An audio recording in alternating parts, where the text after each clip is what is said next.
Tell us a bit about yourself. Who are you and how did you get to play in Puddle of Mud?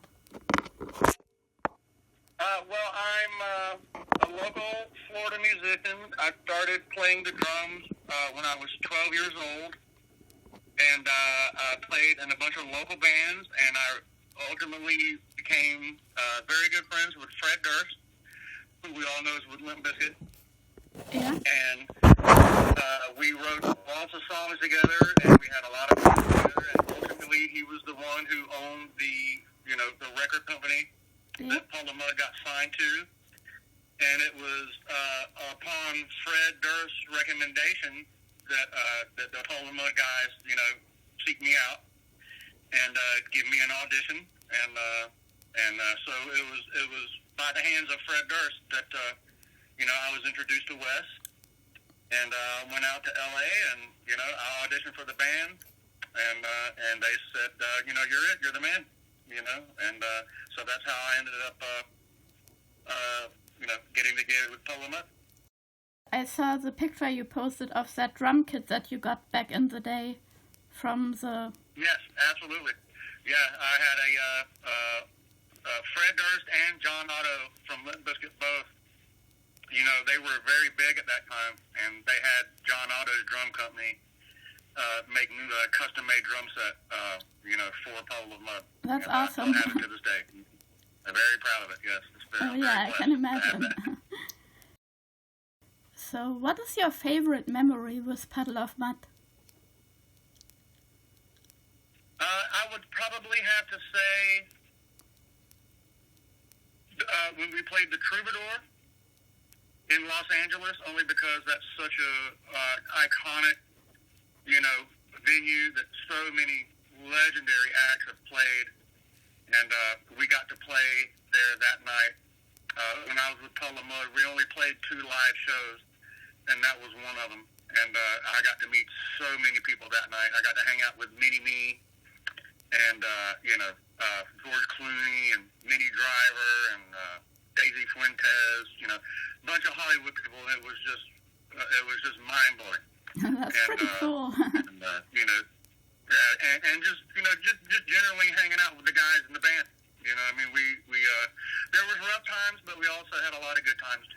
You know what I mean? And to be honest with you, it was all about that. It really was. Yeah, I remember the picture you posted where Wes and Paul were eating the spaghetti that you were cooking. Yeah. We were on a shoestring budget. They put us up at the it's an apartment complex called the Oakwood in West Hollywood, right in the middle of Hollywood, California. And I would always cook those guys dinner. It wasn't much. It was spaghetti noodles with no sauce. Well, that still sounds good. We hadn't got the record deal money yet, so we were just getting by as best we could. Tell us a funny story or a crazy fact that we don't know yet about Puddle of Mud. A crazy story about Puddle of Mud. Oh my goodness. Well, I have to think about that one for a minute. Well, it was always an adventure with Wesley. I love Wesley to pieces. He's amazing. But it was always an adventure with him. You never knew where he was going to go one day to the next. But really, just keeping up with Wesley. The day-to-day antics of him, man. He was a wild man, and I mean that in the best way. He was just the funniest guy, and he was a total rock star. And he was just a hoot, man. To just deal with him on a day-to-day basis every day was a crazy day with him. But just dealing with him on a day-to-day basis was it was crazy, man. It was crazy. He was a character. Yeah, but he's awesome. He's always so friendly. I love Wesley. Every time I didn't get to see him just this last time. He just came here. He didn't come to Jacksonville. He came about 45 minutes away from me. Okay. And I didn't get to see him this time. But normally, every time that he comes into town, we always hang out. He's always nice. He always gives me an all-access pass. And he's just always so sweet. He's always been nice. And I love Wesley to pieces, man. He's an extremely talented person. Yeah, I only know them since 2016, and every time I went to a concert here in Europe, we always met and talked and even made little videos together. Right, yeah.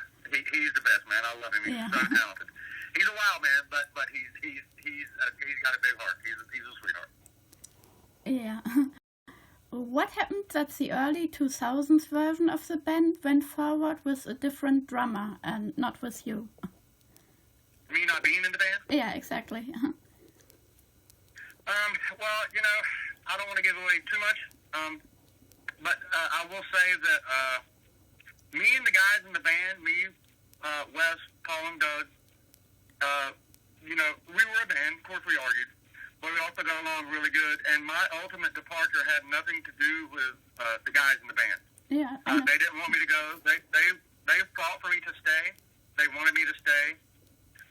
There was some behind-the-scenes friction between me and, you know, some of the higher-ups, you might say,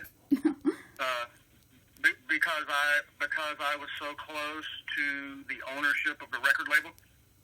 I see. and I didn't agree with what the record label was wanting to have happen, and basically it came down to the record label wanted certain things to happen. I resisted that, and I kind of convinced the guys in the band to go along with me. And as a result of that, you know, the record company said, well, we're the record company. He's just the drummer. He's got to go. So basically it came down to I resisted what the record company wanted to do, and I kind of convinced them guys to go along with me. And that ultimately led to me not being there. But the guys in the band did not want me to leave. You know, they wanted me to be a guy. Well, they yeah, wanted me to be there. But ultimately, I know you're still friends with them. Yes, absolutely. The only person I don't talk to is Doug, but I don't. That's not because of any animosity. I think he's just, you know, people get busy. Yeah, he doesn't talk to anyone really. I've tried so hard to contact Doug, and it never worked. He never responded yet. Yeah, I kept in touch with Doug for a little bit, and actually there was one year where they came here in Jacksonville, and I actually picked Doug up at his hotel, and that's nice. I took him to the show. Yeah, I took him to the show that they were playing that night. And I just don't think I don't think he means anything by it. He's just not a social media person. He's not, you know, he's got his own life. But I love Doug. He's a sweetheart. He's always a sweetheart. Oh, yeah. He has a family and I think 2 kids. Yeah. He's a very talented, sweetheart person. I just don't think he seeks out the rock star lifestyle. You know what I mean? So, Yeah. But I love Doug. I love everybody, man. You know, they're all a bunch of good guys. Okay, so have you been in any bands before or since Puddle of Mud? Yeah, like I said, I did. I was in a band with Fred Durst prior to Puddle of Mud. While he was doing Limp Bizkit, him and I were in a band together with Brad Stewart, who went on to be Shinedown and Fuel and Saliva, and which is how we all knew each other. So I did that. Then, literally right as soon as I got home from Puddle of Mud, I got the phone call to do Shinedown. That's and awesome. I was actually in Shinedown, but I was only in Shinedown for a brief moment. Nowhere near as long as I was with Puddle of Mud. I didn't sign any paperwork with Shinedown, but I was told that, you know, I was the guy. And there actually is a recording of me playing on a Shinedown song that's out there that I actually don't get any credit for. It's called Fallen Fearless. It's on the deluxe version of Leave It Whispered. So, you know, you can go look that up. It's a demo that me and Brad Stewart actually wrote that song.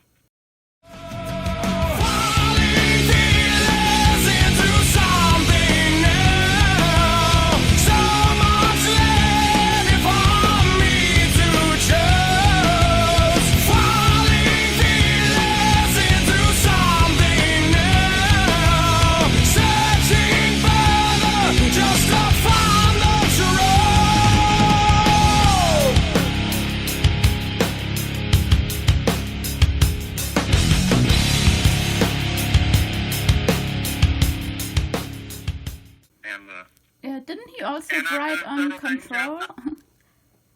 yeah. I'm sorry. Yeah, Brad did write Control. Yes. Yeah, I remember me and Brad working on that Control riff 2 years before, or at least one or 2 years before Paul the Mutt. That was a Brad Stewart riff, and I actually have the original demo of that way before Wesley even got his hands on that song. And that came about because we all knew Fred. Brad and Fred have always written songs together, and Brad had that song, and he offered it to Puddle and Mud, and they took it, and obviously it's one of their biggest hits. Well, yeah, it still gets played on every show. Yeah, oh yeah. Just Brad, like Brad She Hates gets, Me paid very and well on that Blurry, song. and there's a lot of songs that get played at every show, like Drift and Die, She Hates Me, Blurry, Control. Yeah. So to answer your earlier question about one of my favorite moments with Puddle and Mud, it would be the day that I walked in when we wrote Blurry. And obviously everybody knows that was original. It stems from an original Puddle and Mud song, Blue Moon or something like that. Electro Moon. Electro Moon, yeah. But I remember walking in the day that we put that together, and I was just completely blown away by that song. And I heard Paul's little harmonic guitar solo on it, and I was just completely blown away. And I remember we recorded the demo. I have a video of us. I don't share it just for copyright reasons. I don't want people to steal it from me, but I've shared a little bit of us recording that song. And I remember saying that this is a #1 song.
And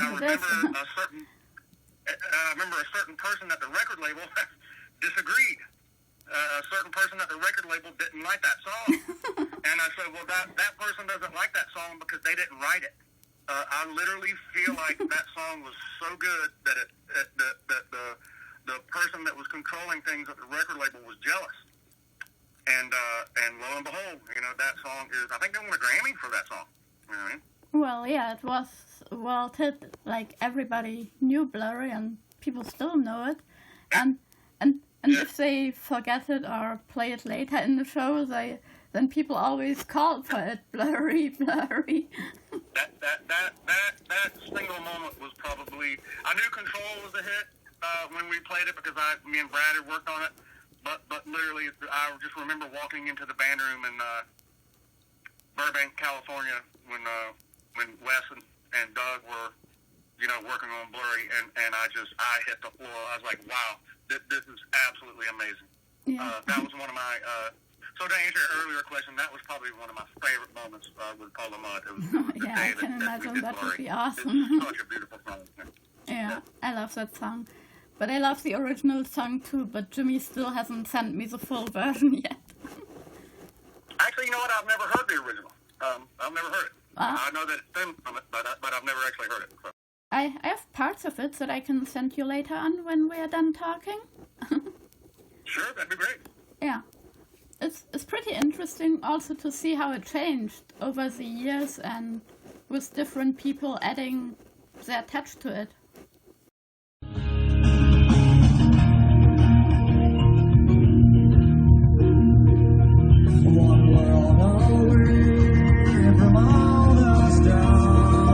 system always coming in clear. Take a trip back to the hidden room and find the truth someday. Girl tells you everything, girl shows you where to hide. These hidden places I can't find. Girl tells you where to run, everyone tells you where to go.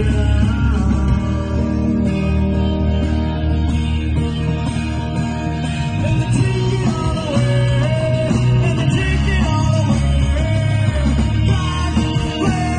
Back, back and forth. And they take it all away, and they take it all away. Back, back and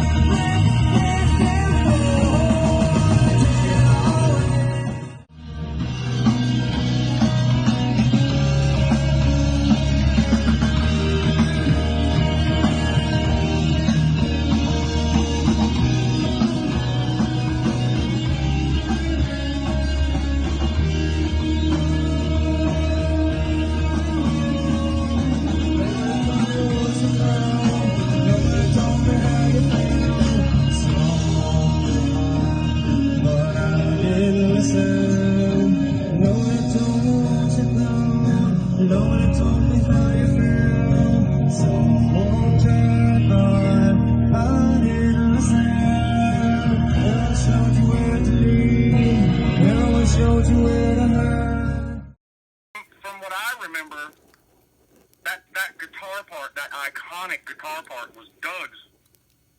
Doug came up with that. It was just that it was in the same chord progression as that original Puddle Mud song, and Wesley was like, "Hey man, I've already got lyrics to that chord progression. Yeah. You know, why don't I sing these lyrics that I already have over that chord progression, and you know, it'll be boring." So I don't know. You might know more than me. So that's how I remember it anyway. Yeah, I love that song. Yeah, I actually have a ton of behind the scenes Puddle Mud videos. Maybe you should make like a YouTube channel and upload it there in your name, so that people know it's original from you. Yeah. Okay. That's a good idea. Thank you for the advice. Yeah, as long as people know that it's me, as long as people know that it's my video. Yeah, I just don't exactly. want people to take it from me. You know what I mean? So, Well, of course, I can understand that. I have a ton of Puddle Mud behind the scenes videos, just the day-to-day life of us doing what we were doing. I have a ton of, I was on tour with Limp Bizkit. I have tons of behind the scenes of videos of stuff like that. You know, that I would love for the world to see. Yeah. I don't want to get sued. You know what I mean? I don't want to get sued by Limp Bizkit or Puddle Mud, but at the same time, I don't want people to steal my my videos. I know. Either. So Well, I gotta work that out. Yeah, just make a YouTube and upload it, and if for whatever just make it reason, my channel. yeah, just make it your channel, and then we can show it to all the Mud fans that want to see it. Because I know there's fans that are very interested in seeing it, of course. I mean, I am. Yes. Oh, and you know, and I'm so blessed to have lived that life. You know, not a lot of people have gotten to do what I've gotten to do, and I'm so very blessed. Fred looked after the entire Limp Bizkit band, looked after me and took care of me.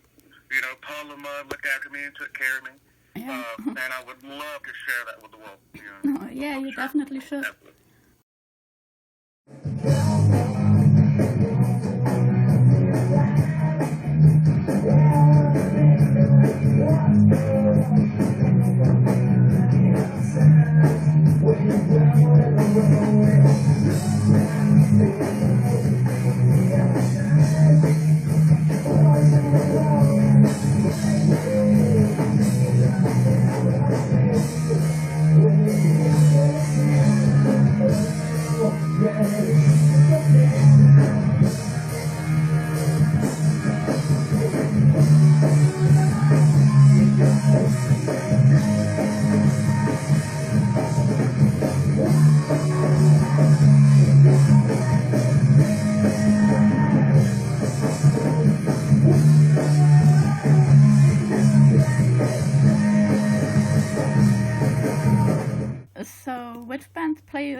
nowadays. What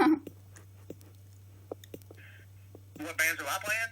Yeah, nowadays. Like, do you still play with any Oh band? my gosh. Yeah, I am in. Oh my gosh, there's a list. I'm in a band called Generator, who the lead singer is my brother, my biological brother. That's nice. We've opened up for Saliva. We've opened up for Hinder. We've opened up for Saving Abel. We've done all kinds of stuff. I'm also in a band called Vanilla Women with Jason Todd, who used to be in Shinedown. I am in a country band with this artist named Billy Glisten. When I say country, it's country rock. You know what I mean? It's today's country. You know what I mean? Yeah. I don't know if you know about Nolan Neal, but my dear friend Nolan Neal, who just recently passed away from an overdose, we had a big record deal with. He was on The Voice. He was on America's Got Talent. He was on all that stuff, and we had a big record deal with Virgin Records. He was the first artist to ever get signed with Virgin Records without them ever meeting him. We were so good that they just signed. Yeah. He just recently passed from an overdose, and also the guitar player for that band, my best friend Mark Stewart, who was actually Brad Stewart's from Shinedown's brother, passed away. That sucks. Sorry to hear that. That's very sad. Yeah, no, that's very sad.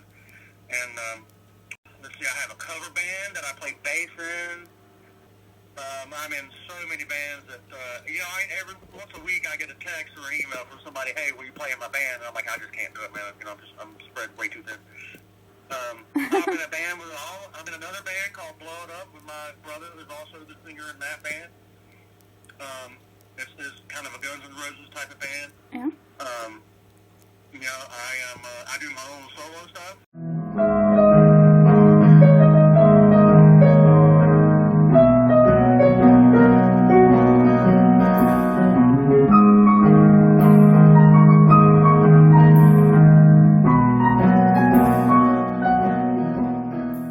I'm always here at the house writing. I do my own stuff. I stay pretty busy. I definitely stay busy.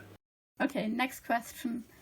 I heard you had an interesting experience one night, after which you awoke on Dimebag Darrell's couch. How did that happen? Oh my gosh, that was a crazy night.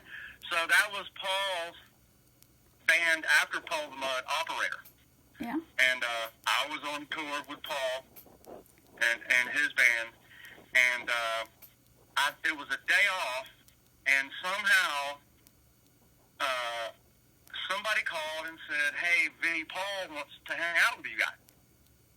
And so, of course, we accepted. Yes, absolutely. And so Vinnie Paul came to the tour bus, and he picked us up in his limo, and he took us to his strip club.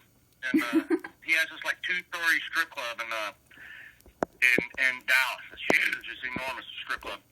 And, of course, we were at Vinnie Paul's table, and we had the VIP treatment. There was just this massive amount of alcohol, beautiful women all over the place. And I don't remember this, but we actually went to Vinnie Paul's house and his studio. And me and him were getting along really good. Paul had to tell me this later. I don't remember this. I was too drunk. He's like, yeah, you and Vinnie Paul were getting along really good, man. And then, so somehow, after that, we ended up at Dimebag's. I guess they dropped us off at Dimebag's house. And Miss Rita was there. And I actually, I passed out because I was so drunk. And then I woke up, and the party was still going. And I remember walking around Dimebag's house, and, just having a good time. And Miss Rita showed us, the whole house. She showed us all of Dimebag's guitars. He had thousands of guitars. I don't know if people know that, but he had just this huge room full of guitars in the guitar cases. And so the party wound up, it wound down, and it was me and the guitar player for Operator, Ricky Licks, passed out on Dimebag's couch, and I woke up probably 7, 8 o'clock in the morning. You know, just in complete disbelief. I'm like, wow, man, I'm laying on Dimebag Darrell's couch. You know what I mean? And I called my little brother. Went on his back porch, and I called my little brother, who lives here in Jacksonville, and I said, hey, man, what are you doing? And, you know, he's like, I'm just chilling. What are you doing? I said, bro, I'm on Dimebag Darrell's back porch smoking a bowl. And Miss Rita, his wife, his widow, was just the nicest person. She took us out to breakfast that day. She gave us a bunch of T-shirts and memorabilia. And I remember Bride Dog. People that know Pantera know who Bride Dog is. You know, they were all just the nicest people as can be. And a funny story about that night is, I guess, so when I woke up on Dimebag's couch, I had glitter all over me, like body glitter. And it was all over my shirt, it was all over my skin, and I was like, what is this glitter that's all over me? And Paul Phillips looks at me and goes, you don't remember? And I said, no. And he goes, yeah, you stole Vinnie Paul's limo driver's girlfriend. And I said, what? And he's like, yeah, no, you totally stole the limo driver's girlfriend right under his nose. And, you know, people always say I look like Tommy Lee, and he goes, yeah, the fucking Tommy Lee guy just stole my girlfriend. And at Vinnie Paul's house, he had out on his pool deck, you can look on Dime Vision videos and all that stuff, he had these little bungalows, these little rooms that had beds in them, you know, out on his pool deck. And evidently I took this girl into one of these bungalows, and I guess I tried to do what rock stars do with girls.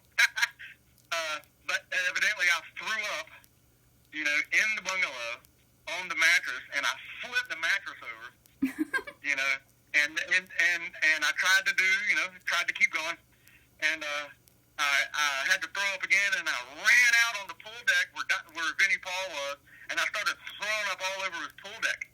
And Paul was telling me this, and I was like, oh my gosh, should I call Vinnie Paul and apologize?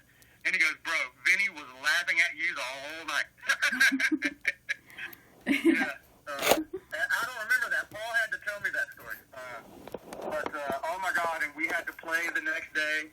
And you know, anybody that's ever partied with Pantera can tell you that is a real party, and you are definitely hurting the next day. I was miserable the next day. I was happy, but I was miserable. So I felt like crap, but I was on cloud 9 because I had just hung out with Vinnie Paul. Yeah, it was that was one of the greatest experiences of my life.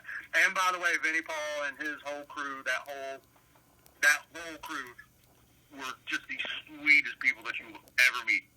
And I'm not just saying that because they are big. They literally, truly were very down to earth and very nice. And Vinnie Paul was a very sweet, genuine, honest person. He was very nice. I miss him. I wish he was here. Yeah. And what did you achieve musically that you are the most proud of? Probably Puddle. Puddle. Okay. You're gonna make me cry.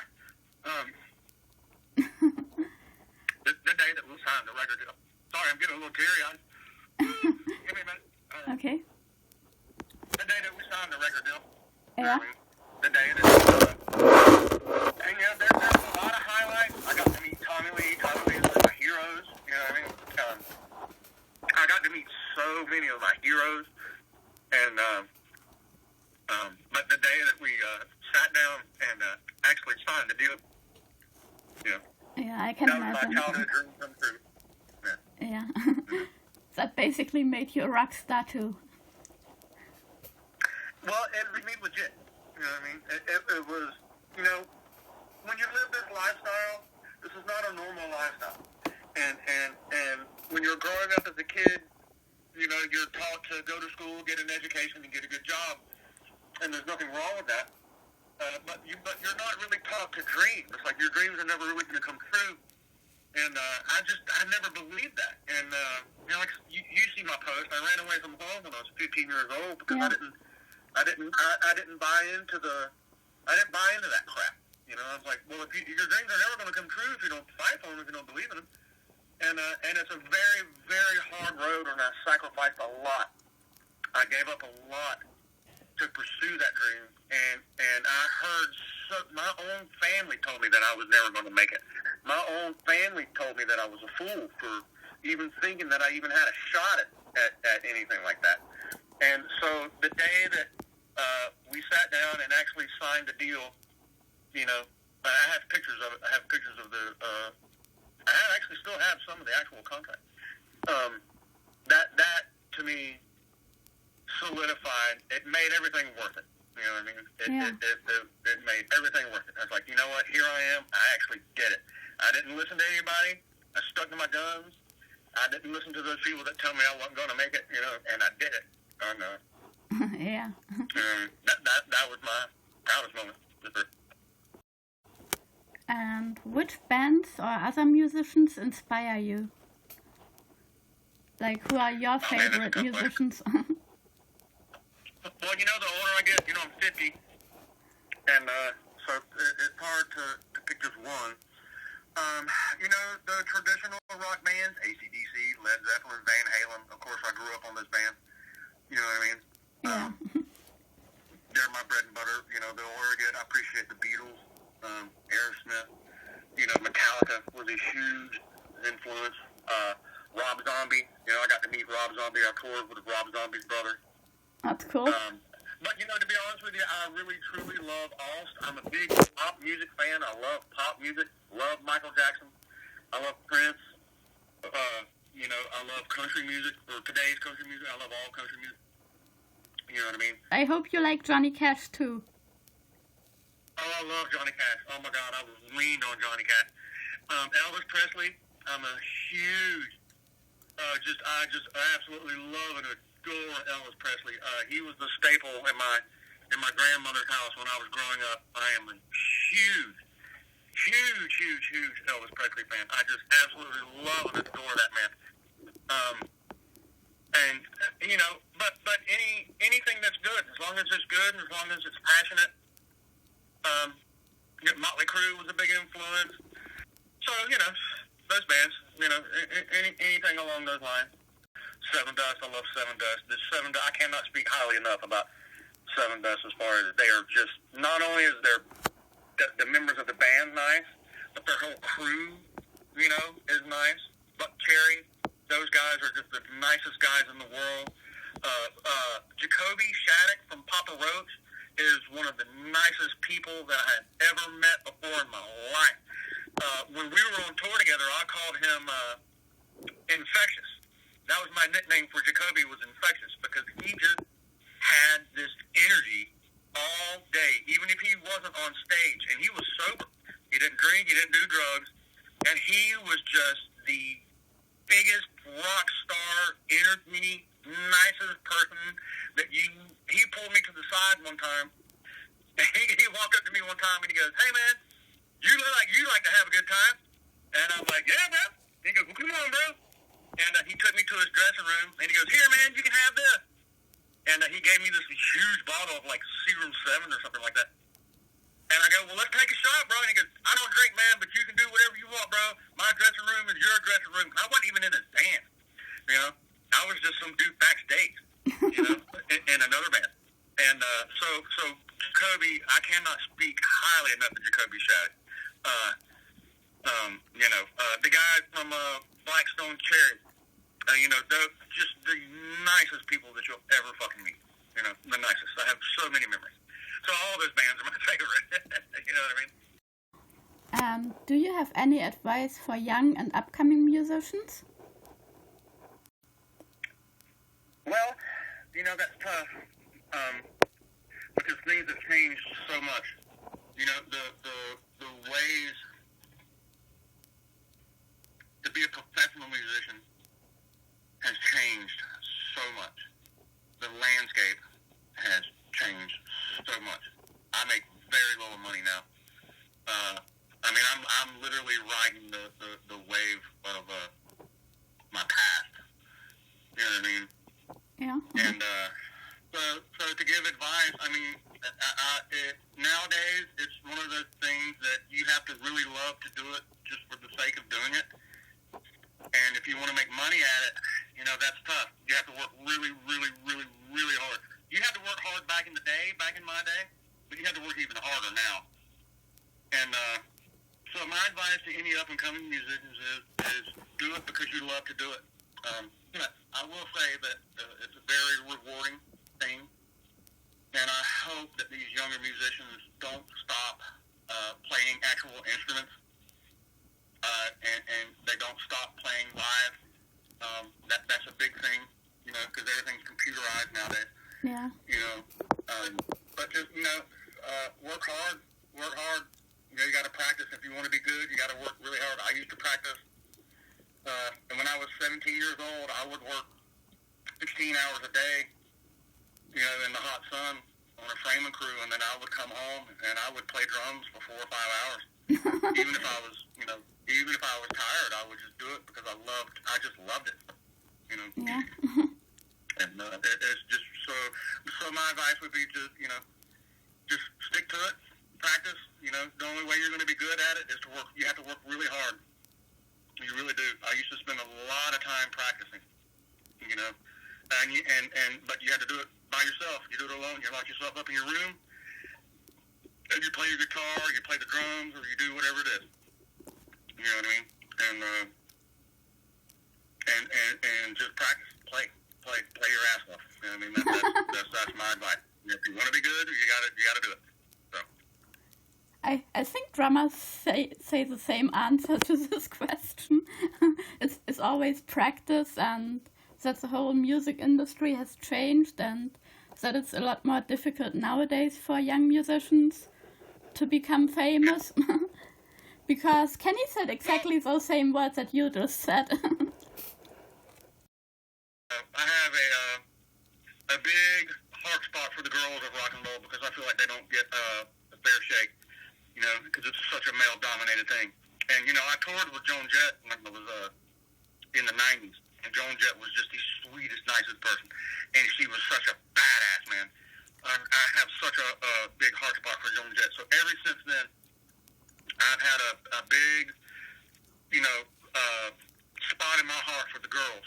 You know what I mean? And I don't mean that in the sexist trying to get with them way. I mean that as an artist. You know what I mean?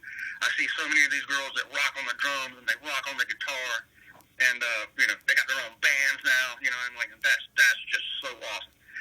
And is there anything else you would like to tell your fans all over the world?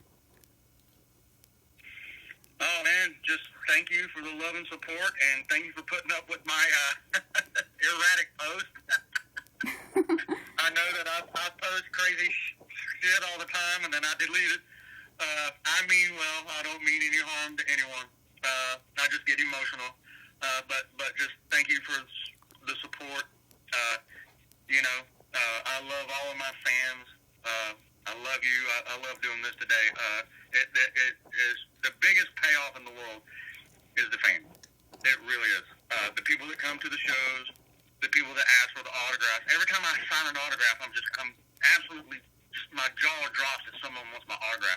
I want it, but I can't just come over. Absolutely. Hey, just, when we get done, send me your address, and I'll send you some memorabilia with my autograph on it for sure. That would be totally awesome. But other than that, you know, please keep supporting rock and roll. Please keep supporting live music, and thank you for the love and support to all my fans. It's the best. It's the best feeling in the world. You know, when you get into this business, you do it for very selfish reasons. You don't, you know, you do it for your own creative, artistic reasons. You know what I mean? Yeah. And there are certain things that just kind of come along with it. Fame, money, and fans. You know, I have people that come up to me at shows and be like, "Would you talk to my son?" You know, I had this family come up to me like, "Would you talk to my son? You know, he's a drummer. He would like to talk to you." And you know, and I gave, "Hey, what's up, little buddy?" and signed his drumstick. And, you know, and the father looked at me and shook my hand and said, "Bro, thank you so much." And when I walked away, my buddy looked at me and goes, "Bro, man, you just changed that little kid's life." You know what I mean? Man, you're gonna make me cry. That's the greatest feeling in the world. That is literally the greatest feeling in the world. Oh yeah, and there's always fans. I mean, I see it all the time when I went to the Puddle shows here in Europe. There were always fans waiting, and Wes always signed his autographs. Well, if you're truly appreciative, you have to do that. You know what I mean? And the only thing I would say other than that to my fans is I love them more than they love me. You know, and the thing about Wesley, he's so talented. He just has the knack for writing pop crossover rock songs. He writes rock songs that can get on the pop charts. You know, oh yeah, I did hear a song in 2018 that's called These Days, which is like a mix between a rock song and a pop song and a country song, and it could have easily topped all three of those charts, but it didn't even get any recognition by their new record label, and it didn't get on their album, and I wish it would have, instead of a second version of Uh-Oh. If I knew you'd leave me, though, I would've held you and never let go. I would've told you I love you every night. Now that you're gone, I just ain't right. These days, I'm waking up later than I want to. Keep thinking about the times when I flown you. I get home and all I wanna do is try. These days, my life is like a roller coaster, and I just can't take your picture off my dashboard when I'm alone. You know, I think that Puddle, you know, we got signed at the as the industry was coming to an end, and I feel like Puddle could have been bigger if they had a bigger push. Not that they weren't big. Not Puddle was obviously big, but could have been bigger. You know what I mean? If they had the push behind them, but the money went away because the record companies went away, and you know, so could have been even bigger. I feel like, you know, could have been a legendary band. Puddle could have been a legacy band. They could have been up there with Van Halen and Metallica and all that other stuff, but you know, the money went away. Well, to me they are still a legendary band and always will be. I miss Wesley, I miss Paul, I miss Doug, and I miss what we could have been. You know, we were a really good band. Yeah. And there's actually a lot of songs that we wrote that never saw the light of day, that never made it on a recording, because we would get together and write. And unfortunately, I don't have any recordings of that. But yeah, I'm no one's a bigger Puddle fan than I am. It's the best thing that's ever happened to me, for sure. Absolutely. The highlight of my life. Yeah, I can imagine. I think everybody who I've interviewed so far told me that it was the best part they've ever experienced in their life. Yeah, you know, it's we got to do a lot of stuff, man. We got to do a lot of stuff that a lot of people don't get to do. And I don't know if you know this, but I was actually in the Psycho video. Oh yeah, you told me before, I think. Yeah, and it was well after. I actually got fired from my job for being in that video. How so? And back to I played Tommy Lee in that video. So that's back to the T-Bone thing. That was pretty funny. Oh, I see. Yeah, but they flew me out. They flew me out to be in the video, and we all got along. And I love Greg, the drummer. You know what I mean? Yeah. Greg, the drummer, still talk. You know, I love Greg. Yeah, I interviewed him recently. Yeah, it's one big happy family. I am still riding the wave of being the guy that was in Puddle, and it's something that I totally enjoy and embrace, and I'm very, very, very proud of. And I will never talk anything bad about Puddle or any of the members. Right? Yeah, I won't do that either, because I love all of them, because they are just my favorite band in the world. Well, we love you more, and thank you so much for your support. And I'm sorry it took us so long to get here, but I really enjoyed it. Awesome. Yeah, it's awesome. So I loved the interview, and thank you so much for doing it.